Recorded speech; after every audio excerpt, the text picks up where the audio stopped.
ఫరో యోసేపుని దీవిస్తే దేవుడు ఏమన్నాడు? నిన్ను దీవించేవారిని నేను దీవిస్తాను. ఫరో ఒక రోజు తిరిగి చూస్తే గుండె అయిపోయిందంట. ఏం చేసినావు యోసేపు, ఏం చేసినావు అంటే యోసేపు అన్నాడు, నువ్వు నన్ను ఆశీర్వదించావు, దేవుడు నిన్ను ఆశీర్వదించాడు. ఆశ్చర్యపోతానంట ఫరో. ఇంత బ్లెస్సింగ్ ఎవరి ద్వారా వచ్చింది? ఒక్కడిని దీవిస్తే ఆ ఒక్కడిని దీవించినందుకు దేవుడు మొత్తం దేశాన్ని ఏం చేశాడు? దీవించేశాడు. అతడు తన రెండవ రథమును మీద అతని ఎక్కించెను. అప్పుడు వందనము చేయుడని అతని ముందర జనులు కేకలు వేసిరి. అట్లు ఐగుప్తు దేశమంతటి మీద అతని నియమించను. ఏం చేశాడండి? ఫరో యోసేపుని ఎలా దీవించాడంటే, ఐగుప్తు దేశం మీద అంతటికి నువ్వేం కావాలి? అధికారి కానాయన అని ఆయనను బ్లెస్ చేశాడు. స్టోరీ కట్ చేస్తే, ఇప్పుడు యోసేపుని దీవిస్తే, ఫరో యోసేపుని దీవిస్తే దేవుడు ఏమన్నాడు? నిన్ను దీవించేవారిని నేను దీవిస్తాను. ఆదికాండం 47:20. ఆదికాండం 47:20. ఎట్లా దీవించాడు దేవుడు? అట్లు యోసేపు ఐగుప్తు భూములన్నిటినీ ఫరో కొరకు కొనెను.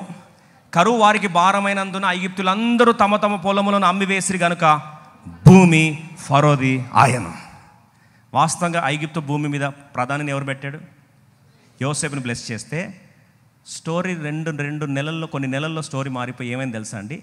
కంప్లీట్ ఐగుప్తు ల్యాండ్ అంతా సేల్ డీడ్ ఓనర్షిప్ ఎవరి చేతికి వెళ్ళిపోయిందండి? ఫరో చేతికి వెళ్ళిపోయింది. బారులు తీరారంటే రిజిస్ట్రేషన్ డిపార్ట్మెంట్స్ మీద. రిజిస్ట్రేషన్ బోలెడు. ఇప్పుడు మన హైదరాబాద్ రిజిస్ట్రేషన్ పడిపోయినాయిలేండి. అక్కడ మాత్రం ధరణి పోర్టల్లో ఎక్కడ పేరు కొట్టినా సరే ఫారో ఫారో అని వస్తుందంట. మీరు ధరణి పోర్టల్ అధీనంలో ఉందా అని ఆ టైప్ ఏదో పోర్టల్లో ఎక్కడ కొట్టినా సర్వే నెంబర్ కొడితే బిలాంగ్స్ టు ఫారో, కొడితే Pharaoh. Sale deed executed under the registrar of Egypt by name Joseph. ఏంటండి ఏం జరుగుతుంది? ఏ సర్వే నెంబర్ కొట్టినా సరే ఎవరి పేరు వస్తుందండి? ఫరో పేరు. వీళ్ళు అనుకున్నారు లాగేసుకున్నాడు, కబ్జా చేసుకునేమో. కాదండి, అన్ని సేల్ డీడ్లు అంట, క్రయ విక్రయము. ఏంటండి అని ఫస్ట్ చూశారు. కొత్త ప్రిన్సిపల్ ప్రజెంట్ చేశాంట. మీరు కరువులో రాకుండా కాపాడబడ్డానికి సింపుల్ అండి, 1/5 ట్యాక్స్ ఇవ్వండి అన్నట్టు. 1/5 అంటే ₹1,00,000 సంపాదించారు అనుకోండి, 20% ట్యాక్స్ ఇవ్వండి అని చెప్పి దాన్ని తీసుకొచ్చి ఏం చేశాడు? ట్యాక్స్ లా అని ఫస్ట్ ఆఫ్ ఆల్ ఎకానమిక్ ప్లానింగ్లో ట్యాక్సేషన్ ప్రిన్సిపల్ని ప్రజెంట్ చేసిన మునగాడు ఎవరు తెలుసా అండి? యోసేఫ్. 1/5 ట్యాక్స్ కలెక్ట్ చేయడం స్టార్ట్ చేశాడు. అంతే.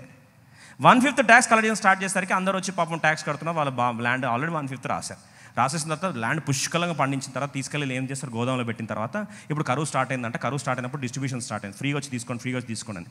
తీసుకున్న తర్వాత ఏమన్నా తెలుసా? మాకు ఇంకా కావాలని అంట. కావాలంటే దానికి ఏముంది?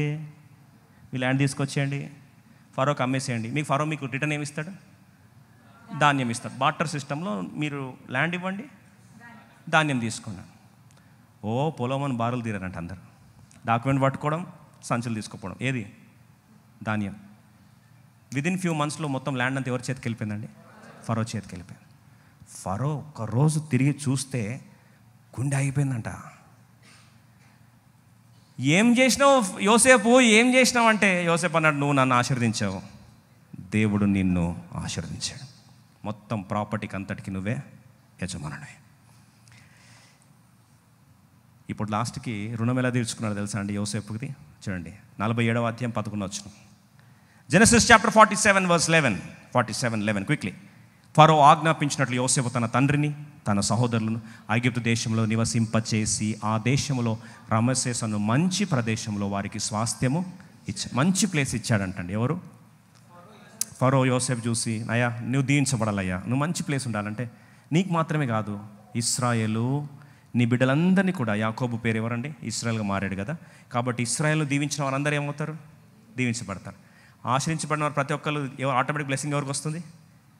ఫరోకి వస్తుంది. వాళ్ళందరూ కూడా దీవించబడతారంట. మొత్తం ఎకనామైజేషన్ అయిపోయింది, కమర్షియల్ క్యాపిటల్ అయిపోయింది, కంప్లీట్ ఎకానమీ బూస్ట్ అయిపోయింది, వరల్డ్ క్యాపిటల్గా అయిపోయింది.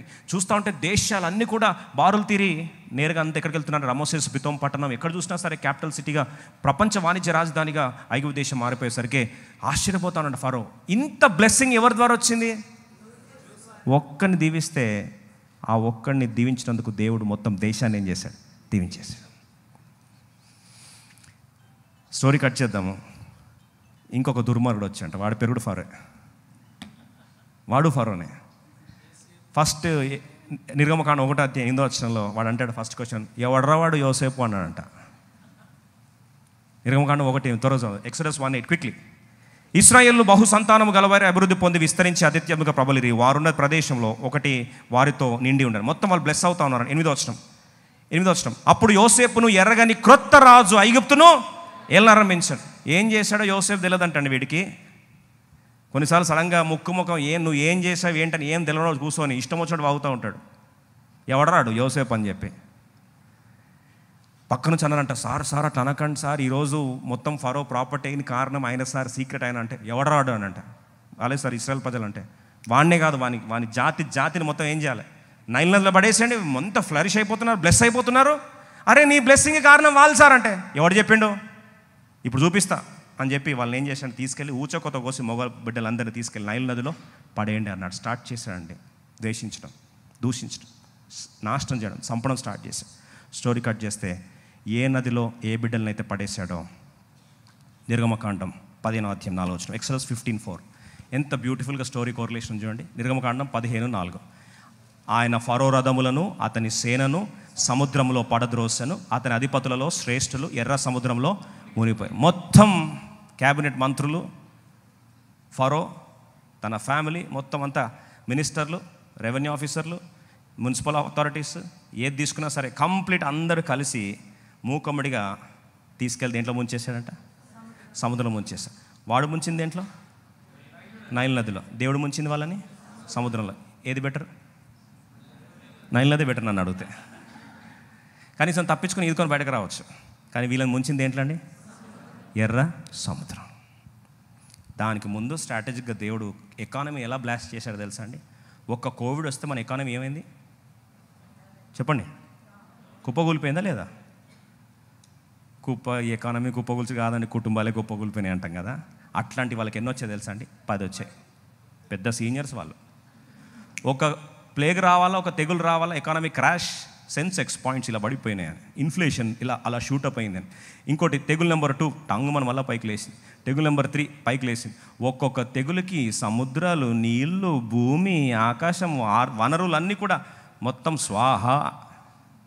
ఇలా ఒక్కొక్కటి వస్తే దరిద్రం వాళ్ళకి ఎంత దగ్గరకు వస్తుందంటే, వీడేమో వాళ్ళని నాశనం చేయాలని చూస్తున్నాడు, దరిద్రం వాళ్ళు ఎంబడెంబడి పరిగెత్తుకు వస్తుంది. ఎకానమీ మొత్తం ఏమైందండి, విషాదముగా క్రాష్ అవ్వడమే కాదు, జ్యేష్ఠపుత్రులందరూ కూడా చనిపోవడమే కాదు, చివరికి వాళ్ళందరూ కూడా ఎర్ర సముద్రంలో చేపలకు మేతగా మార్చబడ్డారు. They finally became fish food.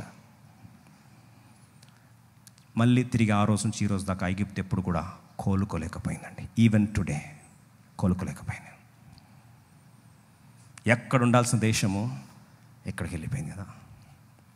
3వ వ్యక్తి లూకా సువార్త 7:5 తన పేరు శతాధిపతి, రోమియుడు. కానీ తనకున్న సేవకుడు ఒక సర్వెంట్ సిక్ అయ్యాడంట, చాలా బాధపడుతున్నాడు. ఆయన ఎలాగైనా బాగోవాలని ఆశపడుతున్నాడు. డాక్టర్స్ ఏం కుదరదన్నారు. చివరికి వాళ్ళందరూ కూడా రికమెండేషన్ చేసుకుంటే యేసుప్రభు దగ్గరికి వచ్చారు.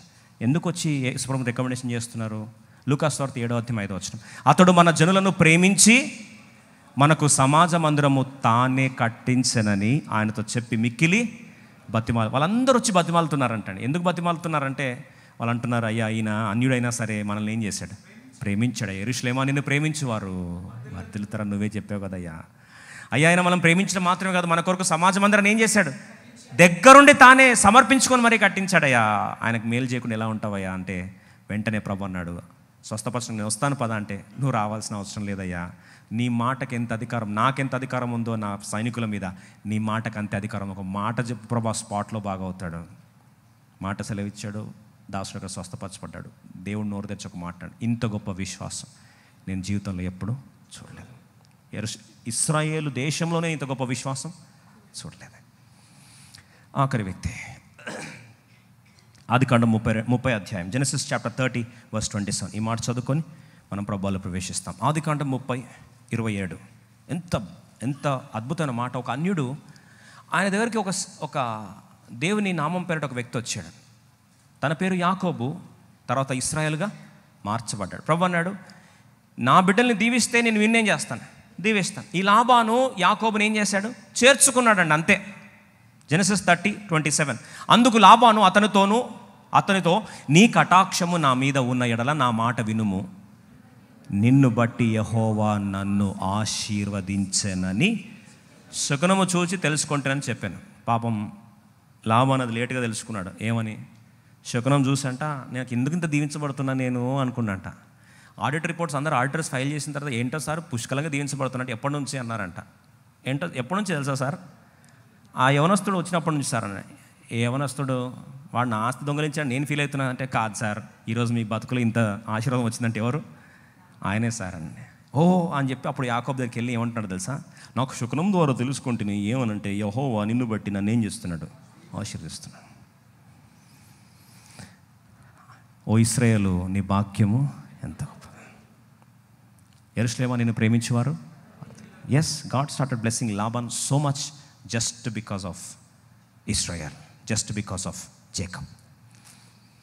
ఈరోజు ముగించకుండా అడుగుతా ఉన్నాను, నిజముగా దేవుని బిడ్డలు నేను ప్రేమించడానికి నువ్వు సిద్ధమేనా? సింపుల్గా ఈ నలుగురు జీవితాలు చూస్తే, యోసేపును చేర్చుకున్నాడు, ఐగుప్తు దేశం ఆడికెళ్ళింది.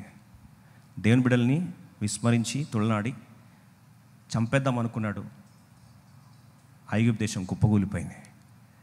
శతాధిపతి ఇశ్రాయేల్ ప్రజల్ని దేవుని బిడ్డల్ని ప్రేమించాడు, స్వస్థపరచబడ్డాడు. అదే రీతిగా లాబాను యాకోబును ప్రేమించాడు, యాకోబును చేర్చుకున్నాడు. దేవుని ఆశీర్వాదం అంతా కూడా దేవుడు లాబాన్ని ఏం చేశాడు? ఆశీర్వదించడం ఆరంభించాడు. ఒక మాట జ్ఞాపకం చేయాలని ఆశపడుతున్నా, మన సౌత్ ఇండియాలో దేవుని బిడ్డలు ఉన్నంతగా నార్త్ ఇండియాలో లేరు కదా. నార్త్ ఇండియాలో ఒక సహోదరుడు నాతో ఈ మాట అన్నాడు, పుష్కలంగా దేవుడు సౌత్ని దీవించడానికి కారణం ఏంటి తెలుసా అన్న? దేవుని సేవకులను సౌత్ ఏం చేసింది? చేర్చుకుందన్న. అందుకొరకే సౌత్ని దేవుడు ఏం చేశాడు? అద్భుతంగా దీవించాడు. ఈరోజు ఆ వాగ్దానము మన దేశంలో కూడా దేవుడు ఏం చేస్తున్నాడండి? నెరవేరుస్తూనే ఉన్నాడు. ఈరోజు నుంచి ఆయనను ప్రేమించేవారిగా ప్రభు అంటాడు, అబ్రహామా, నిన్ను ప్రేమించేవారు, నేను దీవించేవారిని ఏం చేస్తా? దీవిస్తా. నేను ఆశ్రయించేవారిని ఏం చేస్తా? ఆశ్రయిస్తా. దేవుని బిడ్డలను దైవజనులను ప్రేమిస్తున్న వారిగా దేవుడు మనల్ని ఆశీర్వదించును గాక.